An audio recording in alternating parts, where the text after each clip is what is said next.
to get to the bottom of what caused the fire so that we can make sure that it does not happen in the future anywhere else. So asanteni sana, and we continue working on it. Karibu Mheshimiwa Wangari.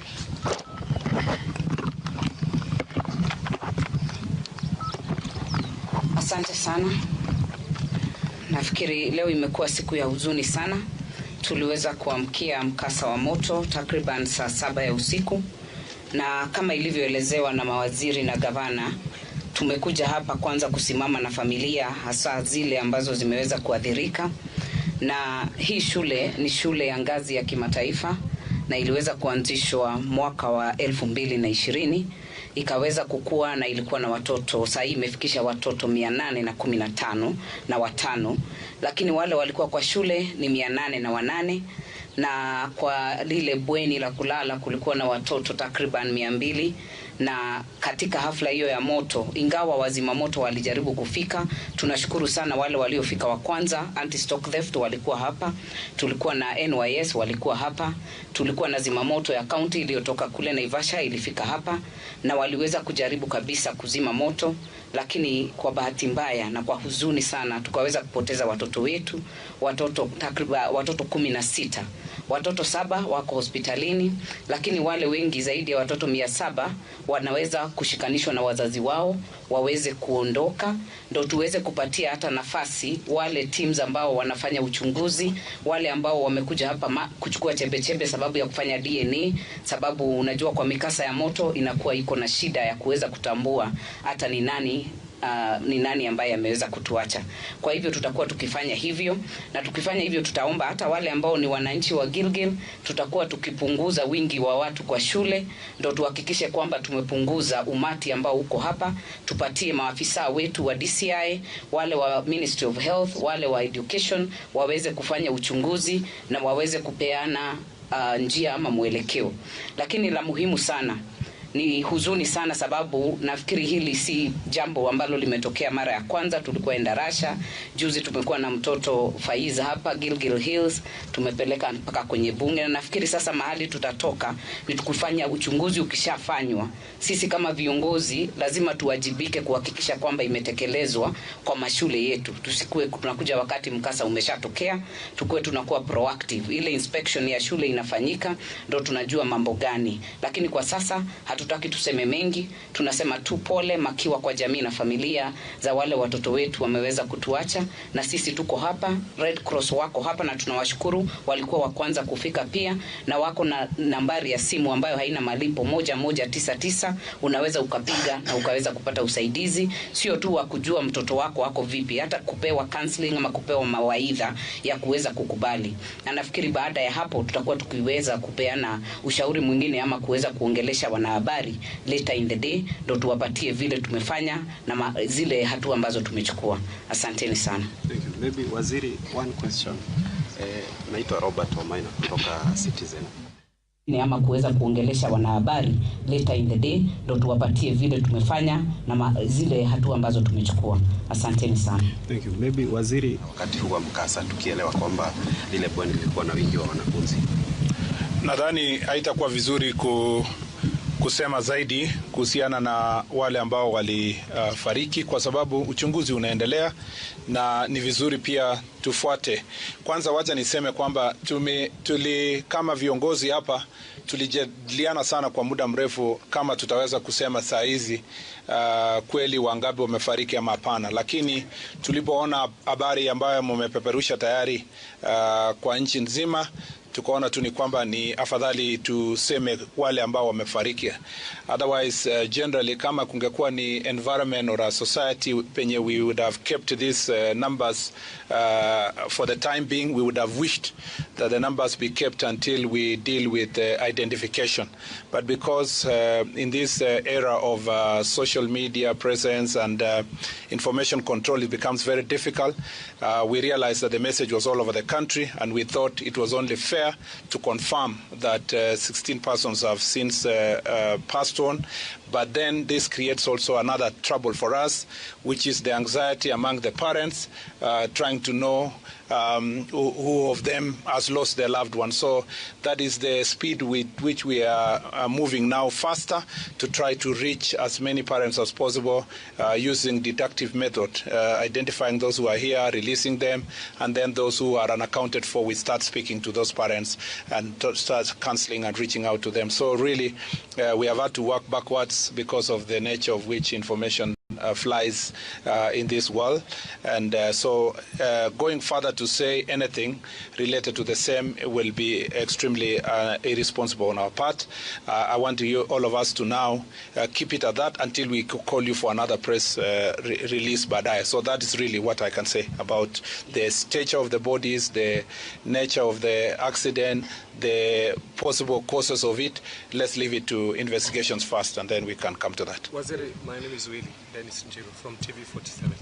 Maybe on account of the arson attacks on dormitories over the years, what has the government done, or maybe what mitigation measures could you take? We have had this since St. Kizito's time. Yeah, yes. I think that is, as from a policy perspective, the Minister of Education can respond to that. Yes, as we've said, we already do not know the cause of this particular fire, and it would be speculative to say it is arson, or otherwise I would suggest that we wait for the outcome of the investigations, and then we can confirm that.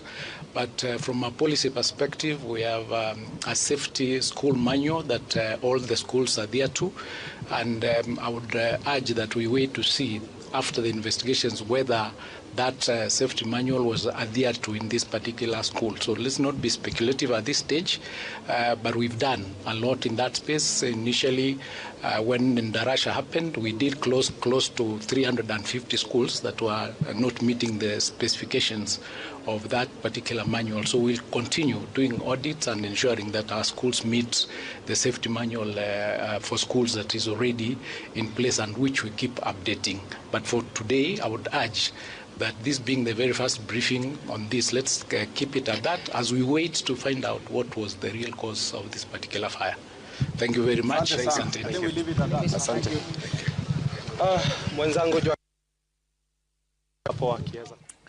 Na mtazamaji, umeweza kupata maelezo kuhusiana kinachoendelea katika shule ile ya wasichana ya Utumishi Girls Academy eneo la Gilgil. Umeweza kusikia kauli kutoka kwa mbunge wa Gilgil Martha Wanga.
Kuja tupande ndio sote jana.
Get outside.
Sasa pejafika. Saa 6 na 48.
Antian, mueko.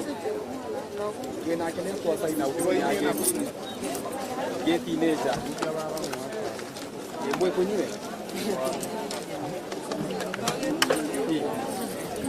Kure date. Maika. Mbwa ya hiyo.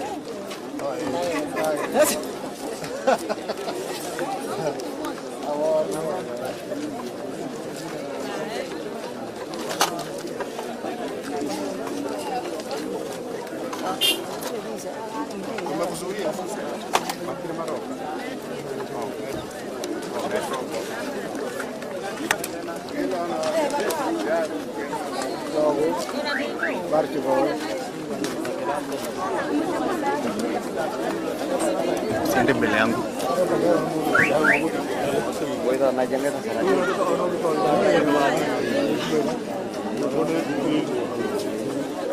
Seria na gani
Acha juu, acha niambie mtu hapa kuandika.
Majina ziko kwa hiyo hapa ni counseling na matibabu.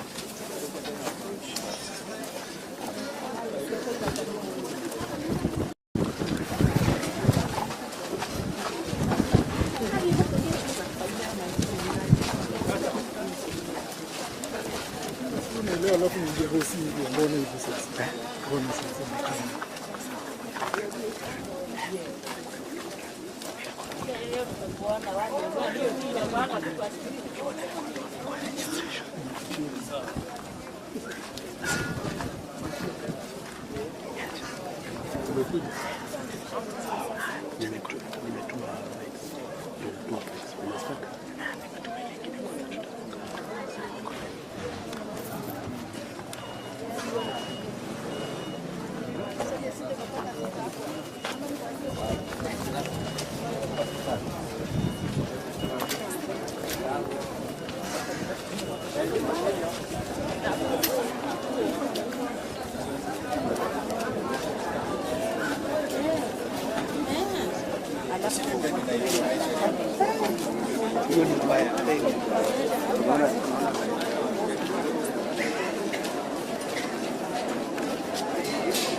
I give you a push.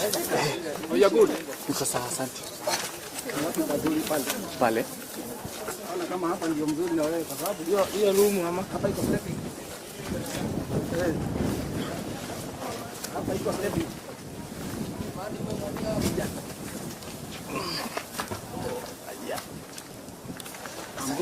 Asante sana. Nakuja shikilia hapo tu. Nitashika tu. Nisiende sana. Ama nikuvute. Ngoja. I'm good. Siwezi anguka. Asante.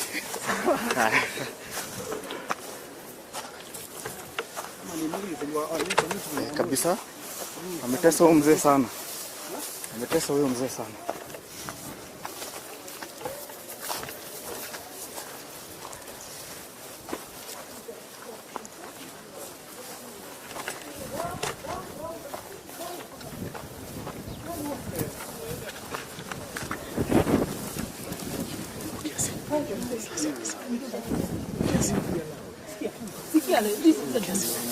They told me your daughter is hospital. I went. You told me she's an hospital. I went there. Since morning they have been going this way, go end up. For how long? No, I just want answer. One answer. Where is my daughter? Where is my daughter? I just want to know. Where is my daughter? It's okay, sir. That's the answer I want to know. It's okay. You will get the answer. She's my daughter. Now. Come back. Hi. Hey, Wakenya tafadhali, hebu tuendeni pande ile nyingine. Please let me go and check. I want to take. Please. I'm ready to, even you want to shoot me, kill, I'm ready. Kindly push back, eh? Push back. No, I'm ready to die. Push back, eh?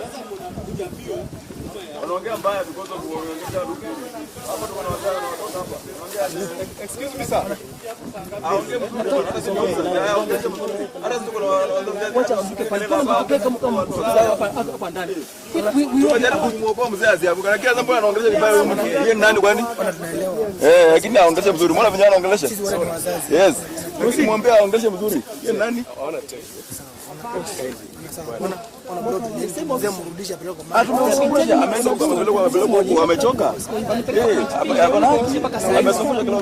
They made me to drive all along Naivasha, wapi akienda hospitali fulani hayukwenda. I've been round. Who will give you that information? Because people from here. So I just want one answer. Command post, which has the answers. Which command post? Okay, just tell me, is my daughter alive or dead? Is she in there? Come on. Please, can I go and check? I know my daughter how she looks like. I know she's very beautiful. I want to see my daughter. No, please. Don't lecture me. Don't lecture me, please. I want my daughter. It's okay. That's what I want. What's an Sorry. I want to know my daughter.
Antian, mueko.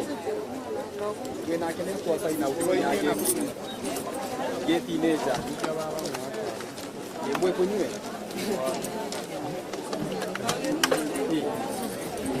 Ule date.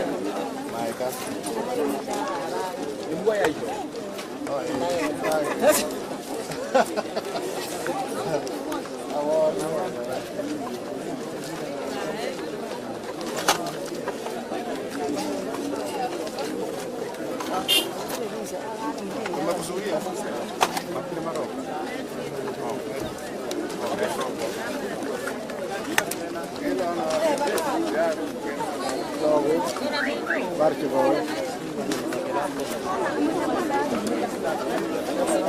Siende mbele yangu.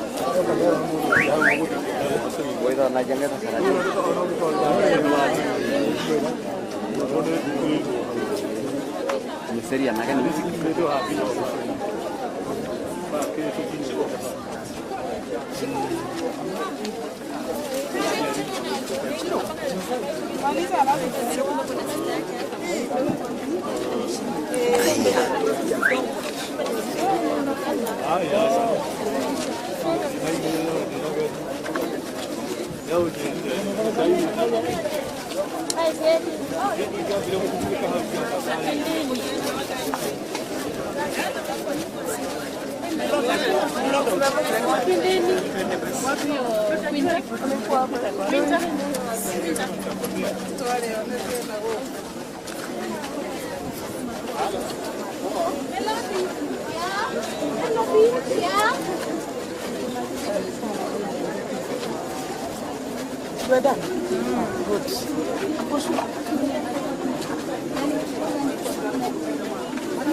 Acha juu tena niambie mtu hapa kuandika.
Majina ziko kwa hiyo hapa ni counseling na matibabu.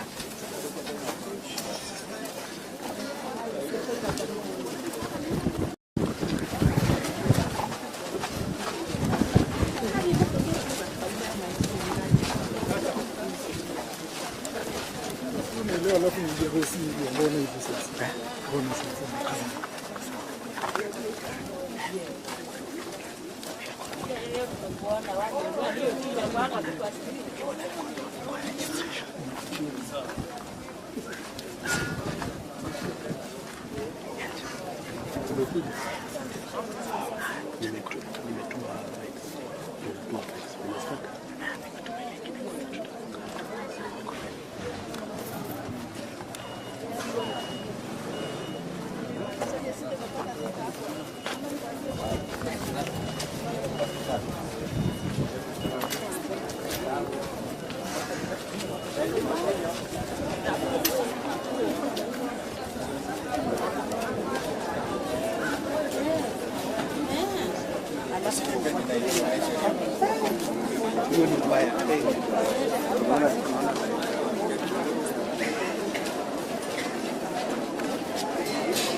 I give you a push.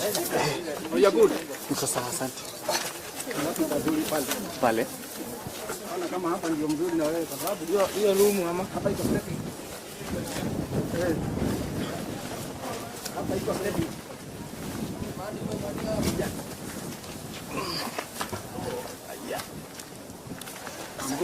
Asante sana. Kuja shikilia hapo tu. Nitashika tu. Nisiende sana. Ama nikuvute. Ngoja. I'm good. Siwezi anguka. Asante.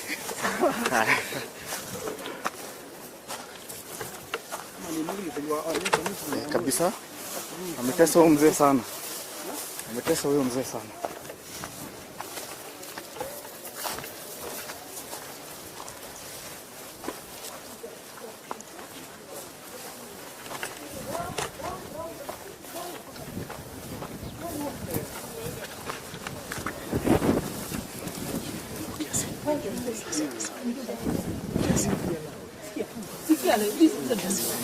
They told me, you're okay. I went. They told me she's an hospital. I went there. This morning they have been going, end up. Going how long? No, I just want an answer. One answer. Where is my daughter? Where is my daughter? I just want to know. Where is my daughter? It's okay, sir. That's the answer I want to know. It's okay. You will get the answer. She's my daughter. Now. Come back. Hi. Oniambi. Hey, Wakenya tafadhali, hebu tuendeni pande ile nyingine. Please let me go and check. I want to take. Please. I'm ready to, even you want to shoot me, kill, I'm ready. Kindly push back, eh? Push back. No, I'm ready to die. Push back, eh?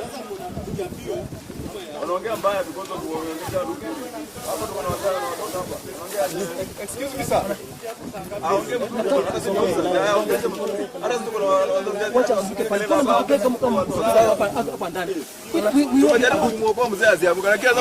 In there. Please, can I go and check? I know my daughter how she looks like. I know she's very beautiful. I want to see my daughter. No, please.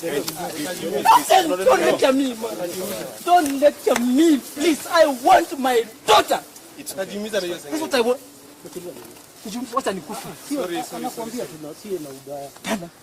I want to know my daughter.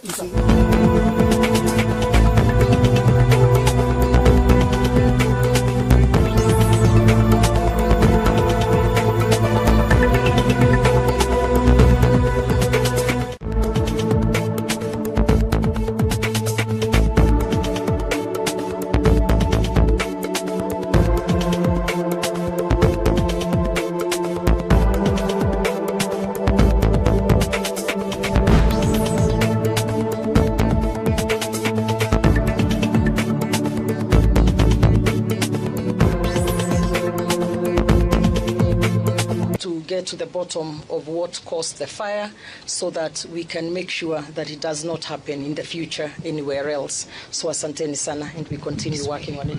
Karibu Mheshimiwa Wangari.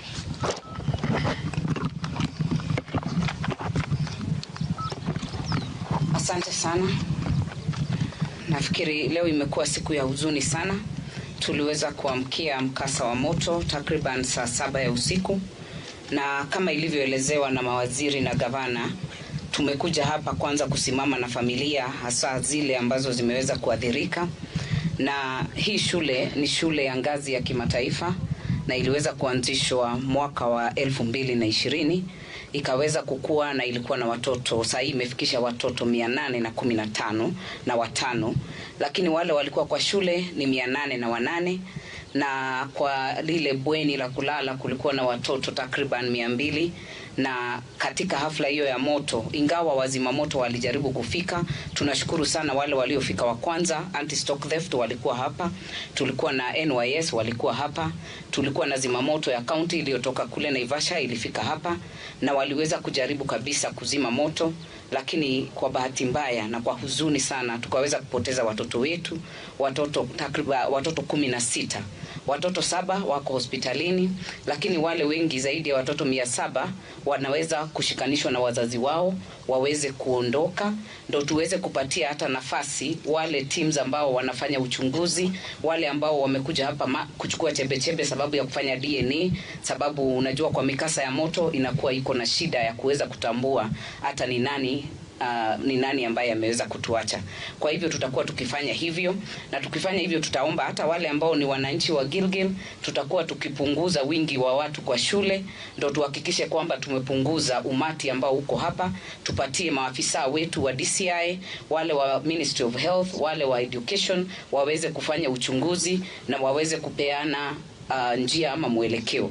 Lakini la muhimu sana, ni huzuni sana sababu nafikiri hili si jambo ambalo limetokea mara ya kwanza. Tulikuwa Endarasha, juzi tumekuwa na mtoto Faiza hapa Gilgil Hills, tumepeleka mpaka kwenye bunge, na nafikiri sasa mahali